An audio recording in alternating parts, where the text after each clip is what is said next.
दोस्तों, कुछ हीरो वर्दी पहनकर देश की सीमाओं पर खड़े होते हैं और कुछ हीरो बिना किसी पहचान के, बिना किसी मेडल के, बिना किसी सम्मान के अंधेरे में जीते हैं।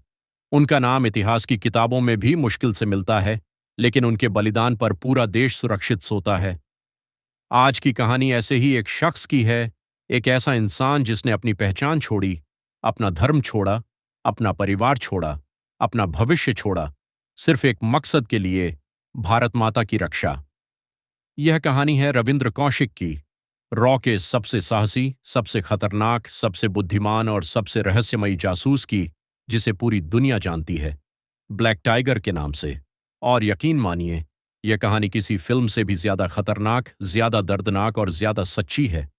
11 अप्रैल 1952 राजस्थान के श्रीगंगानगर की धरती पर एक बच्चे का जन्म होता है। नाम रविंद्र कौशिक। एक साधारण मध्यम वर्गीय परिवार। पिता भारतीय वायुसेना में थे। घर में अनुशासन था, देशभक्ति थी और संघर्ष भी। लेकिन इस बच्चे की आंखों में कुछ अलग था, एक अलग चमक। रविंद्र बचपन से ही बहुत तेज थे, लेकिन सिर्फ पढ़ाई में नहीं, उन्हें अभिनय से प्यार था। थिएटर उनका जुनून था। कॉलेज के मंच पर जब वे किसी किरदार में उतरते, तो लोग भूल जाते कि सामने कोई छात्र खड़ा है। उन्हें लगता, ये आदमी किरदार नहीं निभा रहा, ये उसी जिंदगी को जी रहा है। उनकी आवाज, उनका आत्मविश्वास, चेहरे के भाव और सबसे बड़ी बात, किसी भी पहचान में पूरी तरह ढल जाने की कला। किसी ने नहीं सोचा था कि यही कला एक दिन उन्हें भारत का सबसे बड़ा जासूस बना देगी। लखनऊ के एक थिएटर प्रस्तुति, रविंद्र मंच पर थे। उन्होंने एक भारतीय सैनिक की भूमिका निभाई। देशभक्ति से भरा संवाद, आंखों में आग, आवाज में गर्जना, पूरा हॉल तालियों से गूंज उठा। लेकिन दर्शकों में कुछ लोग ऐसे भी बैठे थे जो सिर्फ अभिनय नहीं देख रहे थे। वे तलाश रहे थे एक ऐसे इंसान की जो दुश्मन के बीच जाकर भी अपनी सांसों पर नियंत्रण रख सके। वे थे रॉ के अधिकारी। उन्होंने सिर्फ एक कलाकार नहीं देखा, उन्होंने देखा एक परफेक्ट अंडरकवर एजेंट। बुद्धिमान, निर्भीक, तेज दिमाग, भावनाओं पर नियंत्रण और सबसे बड़ी बात, देश के लिए सब कुछ छोड़ देने की क्षमता। बस वहीं से शुरू हुई भारत के सबसे खतरनाक गुप्त मिशन की कहानी। रविंद्र को चुपचाप दिल्ली बुलाया गया। कोई औपचारिक नियुक्ति नहीं, कोई सरकारी पत्र नहीं, बस एक सवाल, क्या तुम देश के लिए अपनी पूरी जिंदगी छोड़ सकते हो? और रविंद्र ने बिना एक पल सोचे हां कह दिया। यहीं से रविंद्र कौशिक की मौत शुरू हुई और नबी अहमद शाकिर का जन्म। अगले 2 साल गुप्त ट्रेनिंग, ऐसी ट्रेनिंग जो इंसान को इंसान नहीं रहने देती। उर्दू भाषा, पाकिस्तानी लहजा, इस्लामी परंपराएं, नमाज, कुरान, पाकिस्तान का इतिहास, सामाजिक व्यवहार, सीमा पार की राजनीति, जासूसी तकनीक, मानसिक यातना सहने की तैयारी। उन्हें हर उस चीज में ढाला गया जो उन्हें एक असल पाकिस्तानी बना सके। फिर आया सबसे बड़ा बलिदान। उनकी पुरानी पहचान मिटा दी गई, सरकारी रिकॉर्ड से, सिस्टम से, जिंदगी से। रविंद्र कौशिक अब नहीं थे। अब वे थे नबी अहमद शाकिर, एक पाकिस्तानी मुस्लिम। उन्होंने सुन्नत तक करवाई ताकि कोई शक न करे।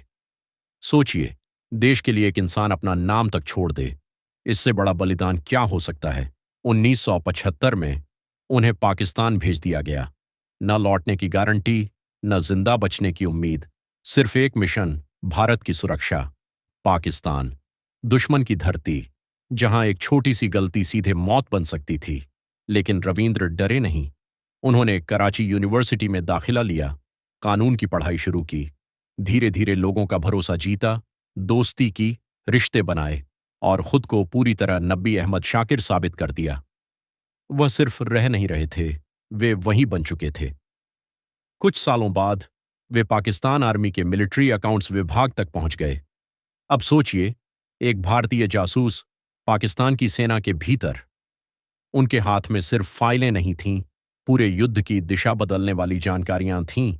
1979 से 1983 तक उन्होंने भारत को ऐसी संवेदनशील सैन्य सूचनाएं भेजीं जिनकी कीमत अरबों में नहीं, राष्ट्र की सुरक्षा में मापी जाती है। सैनिकों की तैनाती, सीमा की रणनीतियां, युद्ध योजनाएं, गुप्त सैन्य तैयारियां, उनकी वजह से भारत को बहुत बड़ा सामरिक लाभ मिला। कहा जाता है कि उनकी जानकारी ने कई भारतीय सैनिकों की जान बचाई। इंदिरा गांधी उनके काम से इतनी प्रभावित हुईं कि उन्होंने उन्हें एक नाम दिया, ब्लैक टाइगर, रॉ के इतिहास का सबसे शक्तिशाली और सबसे सम्मानित कोड नेम। लेकिन जासूस की सबसे बड़ी सजा क्या होती है? अकेलापन। अपनी पहचान बचाने के लिए रविंद्र ने पाकिस्तान में शादी भी की, एक पाकिस्तानी महिला, अमानत। वह उनसे सचमुच प्यार करने लगी। उनका एक बेटा भी हुआ। अब सोचिए, एक आदमी जो हर दिन अपने ही दुश्मनों के बीच जी रहा है, जो अपने ही देश के लिए जान दांव पर लगाए बैठा है, लेकिन अपनी पत्नी को भी यह नहीं बता सकता कि उसका असली नाम क्या है, वह कौन है, कहां से आया है, किसके लिए जी रहा है। यह सिर्फ मिशन नहीं था, यह पूरी जिंदगी का बलिदान था। हर सुबह झूठ के साथ जीना, हर रात सच को छुपाकर सोना, यह मौत से भी कठिन था। फिर आया 1983 और यूं दुनिया बदल जाती है। इनायत आईएसआई के हाथ लग गया। पूछताछ शुरू हुई।